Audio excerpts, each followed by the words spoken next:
Hi అండి, అందరికీ నమస్తే. ఎలా ఉన్నారు? బాగున్నారా? మేము కూడా చాలా బాగున్నామండి. నిన్న పెళ్ళికి వెళ్ళొచ్చాను. మొన్నేమో ఒడుగుకి వెళ్ళొచ్చాను అనమాట. 2 రోజులు పెళ్ళికైతే వెళ్ళొచ్చాను కదా. పెళ్ళికి వెళ్ళొచ్చిన తర్వాత పరిస్థితి ఇలా ఉంటుందన్నమాట. పెళ్ళి కొడుకు అప్పుడు ఒక చీర, హల్దీ అప్పుడు ఒక చీర, ఇంటికి వచ్చినాక ఒక చీర, మళ్ళీ తెల్లారి పెళ్ళికి వెళ్ళినప్పుడు ఒక చీర, పెళ్ళి తర్వాత డ్రెస్సింగ్ చేసుకోవడానికి ఒక చీర. అప్పుడు పెట్టుకునేటప్పుడు కట్టుకునేటప్పుడు బాగానే ఉంటాయి. ఇప్పుడు ఉతికేటప్పుడు ఉంటుంది చూడండి. టైం అయితే 3 అవుతుందా?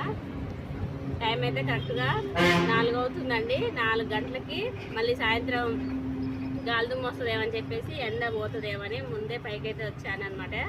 మా లక్ష్మికి వేస్తే ఉతుకుద్దులే కానీ ఇంకా కొత్త బట్టలు అయితే అసలు వేయనండి. ఎందుకంటే కలర్లు ఇంక పోతాయేమో, తను చూసుకుంటుందో చూసుకోదని కొత్త బట్టలు ఎప్పుడైనా సరే నేనే ఉతికేస్తానమాట. ఇలాగా చూడండి ఎన్ని బట్టలు ఉన్నాయో. ఇప్పుడు వీటన్నిటిని కంఫర్ట్ పెట్టి జాడియాలన్నమాట. కంఫర్ట్ వేసి ఏమో నిన్న పెళ్ళికి వెళ్ళి అక్కడ కట్టుకున్నాయి అన్నమాట. ఇవేమో ఒడుగు రోజు మొత్తం చూడండి 2 బ్యాగులకైతే ఉన్నాయన్నమాట. అందుకే ఇప్పుడు ఈ కార్యక్రమం అయితే పెట్టుకున్నాను. ఇప్పుడు చూడండి, మీరు ఇలాగే చేస్తారా ఫ్రెండ్స్? ఓకే, ఇప్పుడైతే నేను బట్టలు అయితే జాడిస్తాను, అన్నీ కూడా కంఫర్ట్ వేసి. ఓకేనా అండి? Bye bye.